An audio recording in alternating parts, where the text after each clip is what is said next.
All right, ready to dive into a story. It's both fascinating and disturbing. We're doing a deep dive into the life of Henry Lee Lucas, a man known as the Confession Killer. He earned that name. Lucas wasn't just a convicted murderer. He claimed to have committed hundreds of killings, like a tapestry of death across America. Hundreds. Wow. That's more than some small towns have people. But here's the thing. Most of those confessions turned out to be fake. Exactly. So today we're going beyond the headlines. We'll be using excerpts from his biographical Wikipedia article, but we're not just interested in the what of his crimes, but the why. What can his story teach us about the criminal justice system, the psychology of false confessions, and the desire to separate truth from fiction? Okay, let's unpack this. Starting with his childhood, Lucas's life, it was practically designed to go off the rails. You're not wrong. Imagine growing up in poverty, enduring horrific abuse, neglect. His mother forced him to witness her prostitution, even made him cross-dress in public. It's hard to fathom the impact of that kind of upbringing. We know he suffered physical abuse as well. Beaten unconscious with a wooden plank at 8 years old, the eye infection that led to him losing an eye. That's the stuff of nightmares. It's bleak. And while it's never an excuse for his actions, understanding the impact of childhood trauma is vital. These experiences likely shaped his development, his worldview, even his capacity for empathy. It makes you wonder how much of Lucas's later behavior, his descent into darkness, was rooted in those early traumas. Now, there's a disputed claim that he committed his first murder at just 15, but the first confirmed killing happened when he was 23. That's right, his own mother, he stabbed her in the neck during an argument, although he claimed it was self-defense after she hit him with a broom. The courts didn't buy it, and he ended up serving 10 years for second-degree murder. So we have this incredibly troubled individual, already convicted of murder, being released back into society. And this is where Otis Toole comes into play. Now things get really interesting and even more disturbing. Imagine two damaged souls drawn together by shared darkness. That was Lucas and Toole. Some reports suggest their relationship went beyond mere codependency, even hinting at a possible romantic connection. And together they allegedly went on this insane cross-country killing spree, preying on vulnerable victims, mostly hitchhikers, sex workers, transients, people who might disappear without raising too much alarm. And the details Lucas gave, they were truly shocking, even by the standards of seasoned investigators. Claims of cannibalism, Toole's alleged obsession with crucifixions. Hard to even imagine. And that's where things get tricky. How do you separate fact from fiction, especially in cases involving multiple offenders? It becomes a tangled web. There's often a strange dynamic at play, a sort of competition for notoriety, a who did it worse mentality that muddies the waters. It's a prime example of why investigators need to be cautious when dealing with co-offender confessions. Now, within this storm of fabrication, there are two murders that everyone agrees Lucas did commit. Becky Powell, Toole's niece, and an elderly woman named Kate Rich. Even in these cases, Lucas displayed a pattern of confession and recantation. However, the evidence against him was strong enough to conclude that he was responsible for their deaths. So the big question is, if he was willing to admit to these two killings, why confess to hundreds of others, many of which could be easily disproven? That's the million-dollar question, isn't it? What motivates someone to weave such elaborate lies, to construct a narrative so steeped in bloodshed? Was it a desire for infamy, a need to control the narrative? Or maybe some warped sense of guilt that led him to take credit for any and every crime he could think of. It speaks to a complex psychological profile, one that we'll explore further as we delve deeper into the story.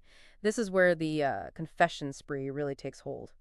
Lucas is back in prison, and suddenly he's confessing to murders left and right, painting himself as a one-man killing machine. And here's where things get even stranger. It wasn't just that Lucas was confessing, it's that people, they were believing him.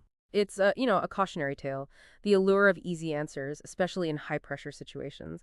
Law enforcement, they were under immense pressure to solve these cases. They seemed to just embrace Lucas's confessions without the necessary scrutiny. It sounds like they were almost willing to overlook the inconsistencies, the improbabilities, just to close these cases. That's the danger of confirmation bias, right? You see what you want to see, you fit the pieces to match your preconceived notions.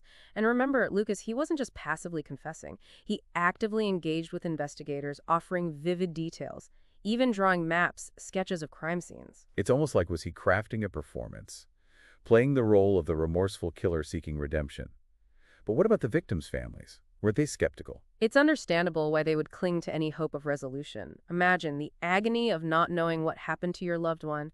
Suddenly, there's this man confessing, providing answers, closure. It's powerful, it's seductive, even if it's built on lies. And the authorities, they went all in, didn't they? They even created a task force dedicated to investigating Lucas's confessions. The Lucas Task Force, that's right. And this is where things really went off the rails. They were driven by, a desire to clear cases. They seemingly turned a blind eye to mounting evidence that Lucas's story was unraveling. Didn't some journalists start digging into his claims, finding holes in his stories? Yes, the Dallas Times-Herald, they played a pivotal role in exposing the truth. Their investigative reporters meticulously examined Lucas's confessions, comparing them against records, work logs, bus tickets, even weather reports. It's a testament to the power of investigative journalism, that dedication to uncovering the truth, even when it's uncomfortable. So what did they find? Was it just like a few minor discrepancies or something more? They uncovered a mountain of evidence that contradicted Lucas's claims. For example, Lucas confessed to a murder in Florida on a date when records placed him in Texas. It was physically impossible. It's like, did he have a better grasp of storytelling than geography? So how did the authorities react to this bombshell report? Well, it took time for the truth to sink in, but eventually the House of Cards collapsed. The Attorney General of Texas launched a formal investigation, and their report, it was scathing. They concluded that the Lucas Task Force had been, systematically misled, that they had allowed their eagerness to close cases to override their duty to seek the truth. Wow, talk about a blow to their credibility. The Texas Rangers, I mean, they're legendary. This whole thing must have tarnished their reputation. It undoubtedly cast a shadow over their work, but it served as a wake-up call for law enforcement agencies across the country. The Lucas case became a stark reminder of the dangers of confirmation bias, the importance of rigorous investigation, and the need to approach confessions with a healthy dose of skepticism. It's a cautionary tale for sure. But even with the lies exposed, Lucas still received a death sentence for one particular case, the Orange Sox murder. And he had an alibi for that one. That's the tragedy of false confessions, you see. They can have a ripple effect that extends, far beyond the individual case. Even when they're debunked, they can sow seeds of doubt. It makes it difficult to separate truth from fiction. In Lucas's case, the Orange Sox murder highlights how a fabricated narrative can overshadow legitimate evidence, leading to a miscarriage of justice. It makes you wonder about the other cases he confessed to. Even if most were lies, is there a chance, even a small one, that some of those confessions held a grain of truth? That's the challenge for investigators, sifting through the layers of deception to find those potential nuggets of truth. It's a complex process, a delicate process. It requires a deep understanding of human psychology and unwavering objectivity. Okay, so we've seen how Lucas manipulated the system, how his lies impacted investigations, tarnished the reputation of law enforcement. But let's talk about the man himself. What drove him?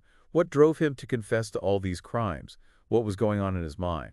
That's where we need to delve into the psychology of false confessions. It's not always about attention or notoriety. There can be much deeper psychological forces at play. I'm all ears. Let's unpack that. Well, for starters, consider Lucas's background, a childhood steeped in trauma, a history of mental instability.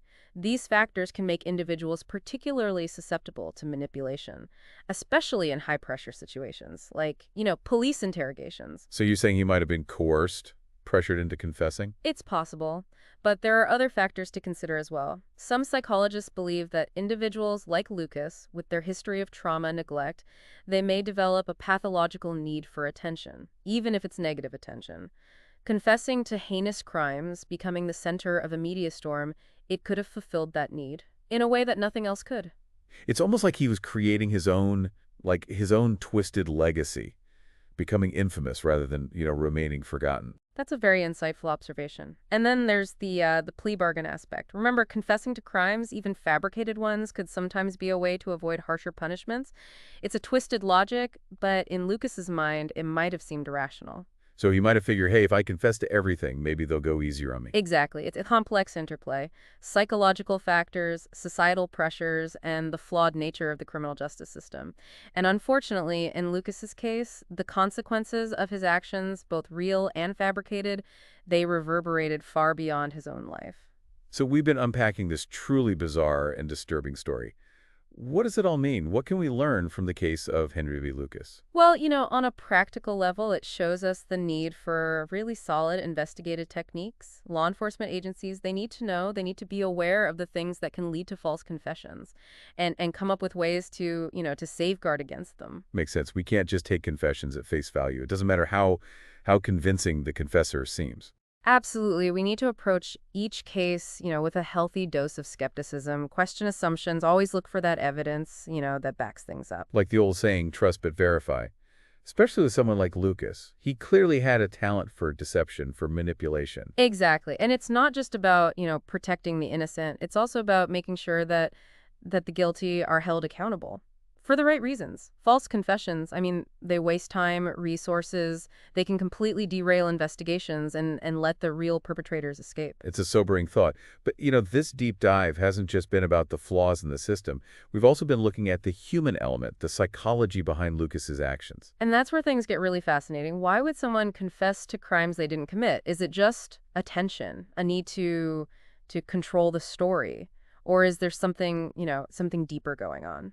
It feels like we've only just scratched the surface. I mean, we've talked about his traumatic childhood, mental illness, his reasons for confessing. But, I mean, is there any way to really get inside his head?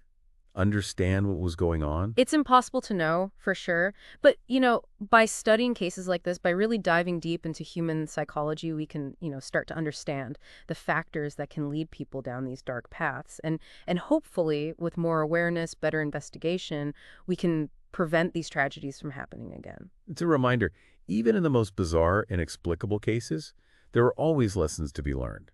And sometimes, those lessons aren't about finding easy answers. It's more about facing the uncomfortable truths about human nature, about the systems we create. Well said. And for our listeners, if this dive has made you curious, I encourage you to explore more.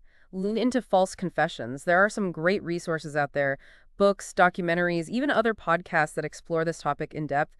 It's fascinating, often disturbing, but it's essential for anyone who wants to understand the complexities of the criminal justice system. That's great advice. Knowledge is power, right? The more we understand about these things, the better we are to demand change, to advocate for reform, and to make sure that justice is served for the victims and for the integrity of the system itself. Couldn't agree more. Well, that was a wild ride, from a childhood marked by trauma to a web of lies, fabricated confessions. Henry Lee Lucas's story has given us a lot to think about. Thanks for joining us on this deep dive. Until next time, stay curious.